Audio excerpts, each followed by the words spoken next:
appreciate you letting me come to your ranch Sure, honey, anytime. and just check out how you live.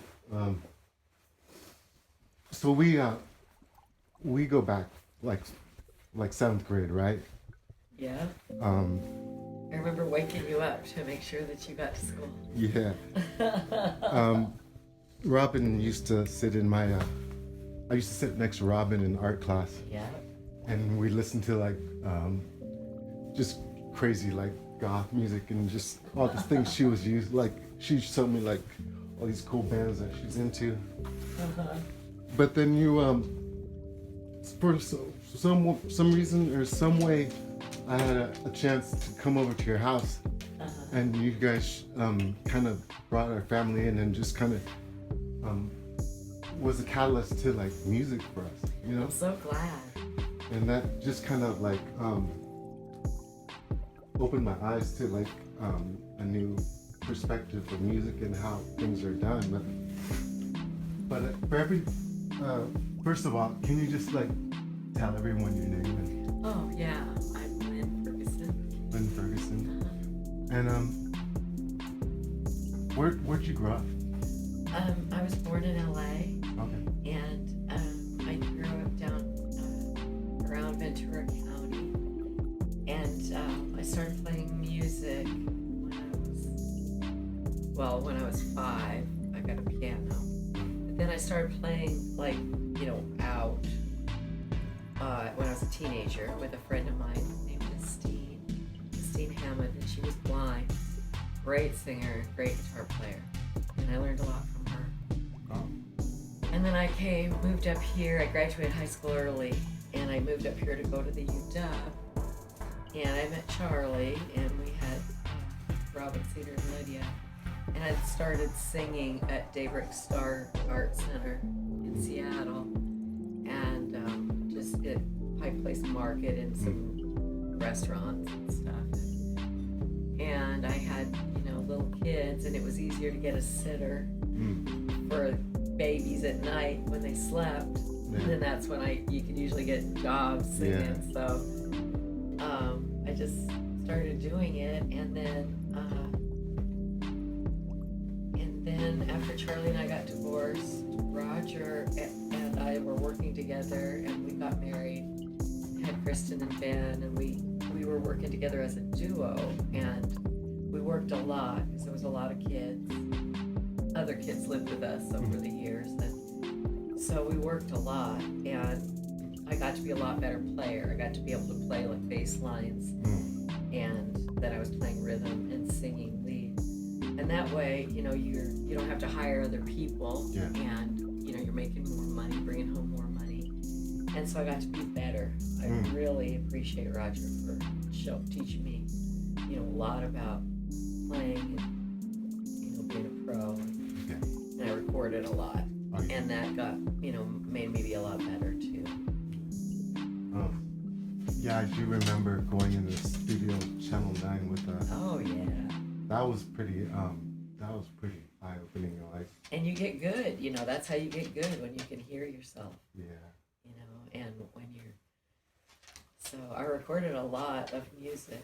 And also before I met Raj, though, I worked solo, and Taj Mahal helped me a lot. He helped me. My dad and I went and saw him in LA, and I guess his manager had heard a version of Jesse Ed Davis' song Further On Down the Road.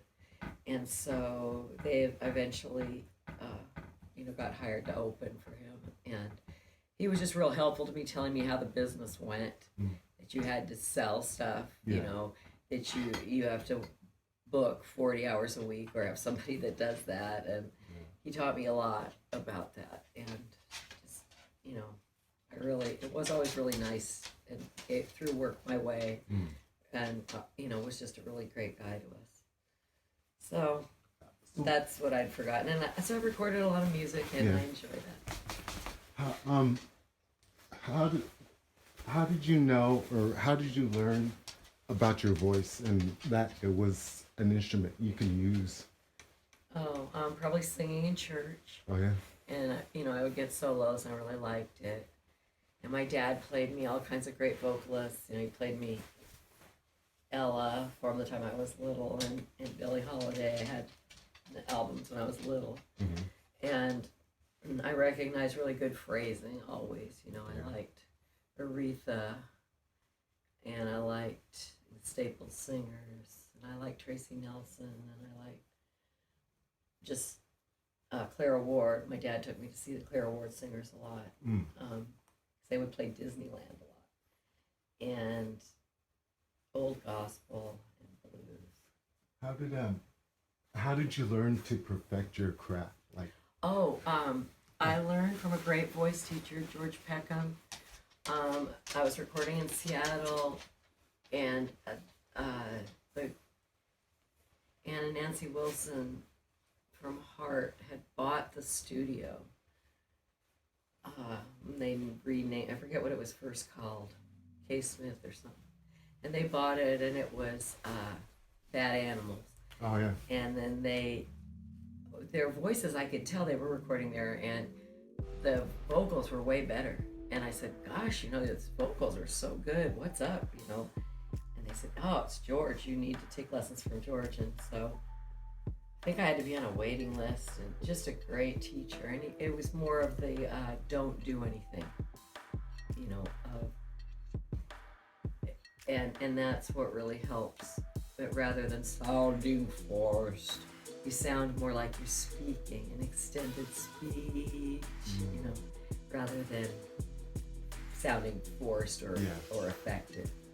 Or just forced this way. So, and also having, you know, if you have to make your living, that's the only thing I really knew how to do. And I was a, you know, really young mom, and so you have to do it. You keep doing it over and over, you're just going to get good, or you're going to not make enough money to live. Yeah. So it's either sink or swim. So I would have to say, you know, I studied a lot, and I transcribed all my lessons. And I recorded them all and transcribed them all. And that was really, really good. To write them down? Yeah, and that's what my teacher said to do. And he was, so you remember it? Yeah, and singers from all up and down the West Coast would go to him. It's just rock singers, opera, any kind of singing. It was just great. So. Where did you learn how to compose music? Like, write? I think by singing a bunch of great songs. Great songs. And then and so I only like to sing really great songs. Yeah. So I would only write, I'd throw out lots of songs. Yeah. You know, and then the ones that I really liked singing, and then I'd put them, then I would take a song I'd written and put it between two classic songs that I know would get a great response. And if that doesn't get a really great response, I'm probably going to throw it out or rework it at least. Yeah. So that's how, by being ruthless. Yeah. And not thinking so much of myself that just because I wrote it, it would be good. Yeah, it's important. You have to be critical about your own self. Right, it's true. What are some other things you're passionate about? Well, the horse program, we've got.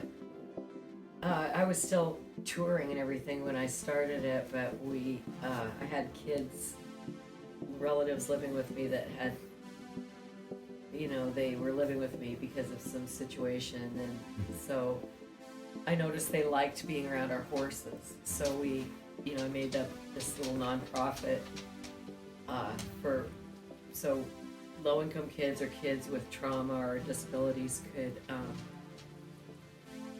could learn to ride and not have their own horse and not have to pay, you know, for it. So I've been using music and recordings to fund it and grants, and so I've been doing that, and that's a lot of fun. And now I had a heart failure in Nashville probably a decade ago, maybe not quite. Yeah, and so I couldn't tour anymore, work really hard, but I can still, you know, do horse work with the kids, and I do a few shows a year and release music. Wow. You want to open the door again? That kitty wants in now. Thanks, Ron. So indecisive. Kitty. That's awesome. So yeah, so I think this, and then not last year's fundraiser, but the one before, I had my favorite living singer is Tracy Nelson. She's a great blues singer and rock singer and songwriter. And so she came and we did a show at Kiana Lodge. And So she's singing on the new album. We're gonna be doing. We're doing this song that was written by Linda Ronstadt and her dad, and it's in Spanish, except for the B section. And who else? Somebody else wrote a really great songwriter, Kenny Edwards, who's been passed away. But it's a really nice song. So once that's done, I have those songs will come out. Some I wrote, some are old traditional songs and hymns, and this one by Linda Ronstadt and her dad and Kenny, and then those are for sale, and then the money that from the sale of those is sold online. We'll probably do some hard copies in some way, and that all just goes to support the program, as well as we have a concert and the kids ride and show their parents what they're doing, and that once a year, and people come out and they usually make a donation, a small donation, so we make money that way. That's awesome. This kitty just loves you. Usually he runs away. So Kitty, kitty, kitty. what makes you happy? My grandkids. Your grandkids? Yes, and they're really good musicians, so I love playing music with them. How many grandkids do you have? 7 now. 7. Yes. Wow. And You see them a lot? yeah, all the time. And so that what makes me happy. Also living here, I really like this because I wanted to have do something for something good for my community, and music. I wanted the horses to be available to everybody, regardless of how much money you had. Yeah. I didn't want music. I got really burned out, on music, because I had to work so much, and it was so much it was all about money. I had to pay the mortgage, I had to feed the kids, so I didn't want horses to have that same thing. I just, and I also didn't like how a lot of people treated horses, I thought people were mean to them, and my stallion is a really not the golden colored horse out there. He's my best horse for all the kids, but especially the kids with special needs or kids on the spectrum. He's just great. And then we have several more. I've had him for 20 years, and I've had Maggie for 27 years. Wow. And then I have, a couple of their offspring, but then we have little chocolate Batman, a little tiny pony, too, for the little tiny kids. So.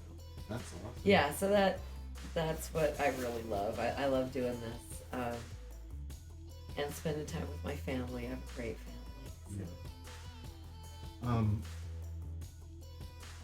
Where do you find strength? And are you spiritual? Oh yeah, I'm a Christian, and I find really spiritual. I am, although I'm definitely not the religious right at all, and I'm also very open with other, with traditional Native spirituality and any other spiritual traditions. That's just where I was brought up and where I feel comfortable. But I actually believe that the Creator and what we think of as God is vibration and sound, which is vibration. Yeah. And I think that that's why I think they think of the Big Bang, and that's why everything is vibrating. And that's why even some really strict churches banned music, because music is so powerful because of the vibration, drumming, just everything. So that, and so that way I can see that everything is of the Creator. Everything is sacred, and we can, try to behave in that manner. And living up here in all this beauty makes it easier for me. But when when I first got the property, it looked like that. It was nothing but woods, and I wrote lots of grants, and worked really hard to get it to be like this. But now it's very nice. Yeah, it's really great. I know we all have our own meaning of life, but I want to know what your meaning of life is, and just, I mean, it's kind of a deep question, but we're all here for a reason. I think it's just to love one another. I really do. I think that's all we're supposed to do, and love God and love your neighbor as yourself. Yeah. And also I really think about who is my neighbor, because that story in the Bible is one of my favorites. And Jesus tells the story of the Good Samaritan, and it was explained to me at church once that the Samaritans and the Jews were completely different. The Jewish people were not supposed to associate. They were absolutely, that's why the Good Samaritan, to show that these people were completely different and ordinarily would not have helped each other. So that's what he used to say, who is my neighbor? The most different person from you. Mm-hmm. The person who you don't get along with. The person that, you don't believe in the same manner. Yeah. So we're just going to connect with them and in whatever way, and treat them by connecting with their vibration. Yeah. Their part of creation and the good in them. That's what that's what I think we're supposed to do it, awesome. And not judge other people, or I really try to catch myself. Yeah. If I'm judging somebody or making assumptions, because I'm almost always wrong. Yeah. So I try to never do that. People will show you who they are right away. Yeah. You'll know. True. And so you might as well, believe that, and put up boundaries accordingly if you need to. But I don't think we ever need to be judgy. Yeah. And I try to work really hard on that. I've been really guilty of that in the past, and I regret it. That's okay. We're all human. What is something you realize about life that you didn't know when you were younger? Oh, that I always have a lot to learn. Yeah. Always have a lot to learn, and the older I get, the more I realize that I don't know. Yeah. The more I see that, and also about judging. That you never need to judge anybody else. It's not your business. So you realize that you never stop learning? Is that what you said? Yes, never stop learning. That's awesome. Yeah. So. Yeah, that's really important. People think they go to college and they're done learning, and no. That's when you barely started. Barely started. It's like with music, you're always going to keep learning more. Yeah. Courses, you're always going to keep any kind of art. Any advice you would give to someone that was wanting to learn to be a singer, or? I would say, if you could find somebody that will teach you like the ancient Italian method, the old method of not doing a lot, not trying to do all these things, but just allowing your voice to come out. A really good exercise that I've found for everybody, no matter what, is to sing the song on a staccato la. Sing the melody on a staccato la, even if it's like Happy Birthday. If you're like la, la, la, la, la, la, la, la, la, la, la, la. And my pitch wasn't right on at the end. So if you do that kind of, it's difficult, and it loads the pitch into your brain. If you do it enough times correctly, and record it, and listen to it. If you're, that is a really good exercise. I have coached people and found people that were like ready to go into the studio. They thought they had booked the time and had somebody, a producer coming in. They couldn't sing the melody a cappella because they were like a rock band. So I don't know. There was no melody. They, people sometimes they just don't give they think singing's easier than it is. Yeah. You know, but you have to be able to hear a melody in your head and sing it a cappella. Yeah. And a way to teach that is to begin by singing a melody that you know, or a song that you're working on a staccato la. Make sure you're hitting all those notes right in the middle. That is a good starting point. Also working with a metronome. Yeah. Really great. That is so important. I did something on this last album that I've never done before, which was record the guitar and vocal live together. Yeah. And the kids had me do that, and we'd do 3 takes, and I worked with a click for so long. Each take was exactly the same, or within like 2 seconds. Oh, really? Even with a retard at the end. It was amazing. I couldn't believe I did that. But also it's because I phrase a certain way, and I could only do that kind of difficult phrasing if it's in that exactly amount of time. Awesome. So I think that's why. But I would say both of those things: be able to sing your melody with a staccato la, and work with a metronome, work with a click. Maybe practice scales on the piano too. Yeah, that's also very good. And almost anything, but for like to develop your ear, I would say, develop your ears and your timing. Okay. Those are the 2 things that have to happen. Yeah, they have to be there. I'm dealing with that right now with someone I'm recording. I made him like go home and just sleep with the metronome. Oh yeah. Oh goodness, yes. Good job, honey. We're almost done. What are some qualities that you have that make you successful? Well, I do stick to it. Yeah. I'll keep on, even though like if I get setbacks, I still keep on going. Yeah. And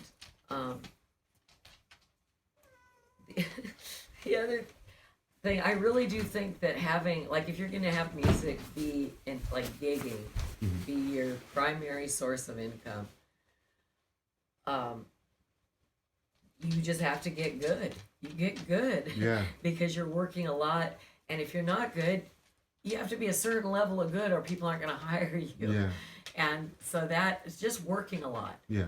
Having it be your source of income, that will make you good. Oh, really? Yeah, because you're forced. If you're too lazy, you won't book the jobs. Yeah. Or you won't get to the job on time, or you won't have your stuff all up and ready to go rehearsed. Try it. That's what I would say. That's what did it for me, was having to do it.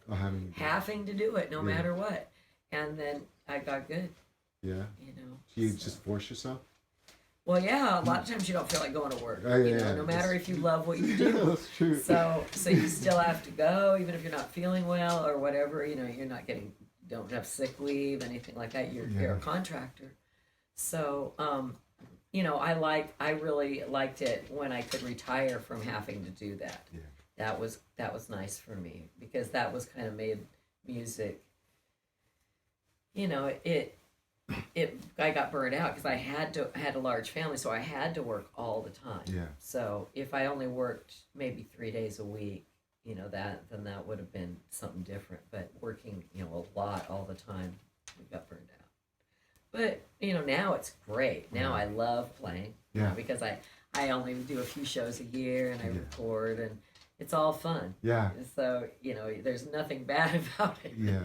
Where and I get to work with really great people. I've been, telling my favorite players, I'm releasing this music to support this nonprofit. Yeah. Would you contribute a track? So people, I have great people, playing on my recordings, which is wonderful. That's really great. A lot of Nashville friends. So that's a lot of fun. So, yeah, that's awesome. Like, the music business is a business, and it's hard to find like the common ground where it's still creative, but you still make money from it. And a lot of musicians don't like to worry about the money part, but that's really important. What is your thoughts on just like making money in the music industry, and your thoughts on the current industry as a whole right now?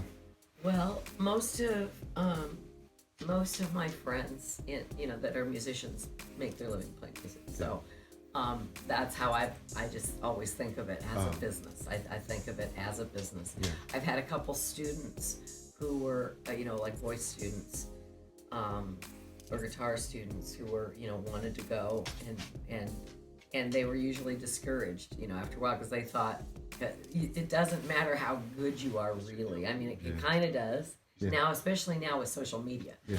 You can get more people to hear you. Yeah. But, making money, I just figure, you have to diversify now with downloads and video and streaming stuff. You just have to know your social media and be able to get out there like that. You should be able to get known and get, Yeah. but you're not going to sell stuff like, Taj Mahal told me this years ago. I'm going to say maybe 45 years ago. It told me, you're playing for free and selling t-shirts for a living, which is, that happens at the beginning, and now that there's not, real product, people aren't selling too many vinyl records, not a whole lot, and they're not selling CDs, there's downloads. So that took away a lot of people's money. So maybe they are selling t-shirts now, or bumper stickers or something, some kind of merch, because that was a big thing.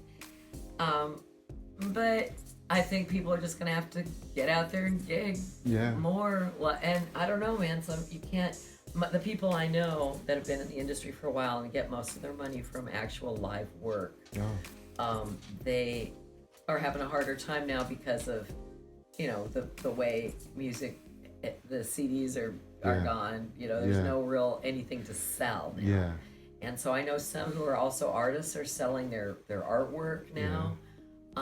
You just have to get creative. A lot of people now with lessons, a lot of festivals, I've taught a lot of classes at festivals, or now you can do Skype lessons. Teaching is a big thing, at camps, different kind of music camps, and Skype teaching and private teaching. So you can stay home, some of the year. That's nice, but it's just all about, it's kind of how it's always been. Yeah. Playing music and also recording. Yeah. You can do, I've done a lot of like audio post for TV and films, things like that. I do think you can make a good middle living. There's a lot of good middle money in music. Yeah. But you do have to, especially if you're a great bass player. If you're a great bass player, you'll work all the time. Yeah. You'll never not work. And I tell people that all the time. You will work if you want to, and you'll make a decent living. But you got to be, travel, and you got to do all different styles, and you got to be easy to work with. Yeah. But I think there's good money playing, but you have to know what the job entails, just like any other job. Yeah. There's good money in being this or that, but there's things that are drawbacks, and so and it's not going to be all your way, playing whatever you want all the time and people screaming your name. That's not it. But it's just a, you don't have to be famous to make money. No. And sometimes it's nice to be able to just do kind of what you want to do. Yeah. This time in my life is a really fun musical time. Yeah. Because I don't have to, I can do whatever I want, and I love it. I've enjoyed playing with my daughter. I played music with Kristen. That's cool. Played some shows with Raj, and now I can't wait to add the grandkids in because they're good players and singers. Yeah, I mean, you guys always had something for us. I mean, if you kind of steered us in the direction, you would drop off a keyboard for us, or a violin, or a guitar, and that made an impression, and I try to pay that forward with everything I do. But on the music scene, it's changing more into the publishing, the downloads and stuff. I mean, Spotify is 10 cents a play. I know.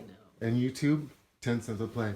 So like a lot of people are just publishing their catalog and just making it available, and that's My friends are always publishing, or posting their,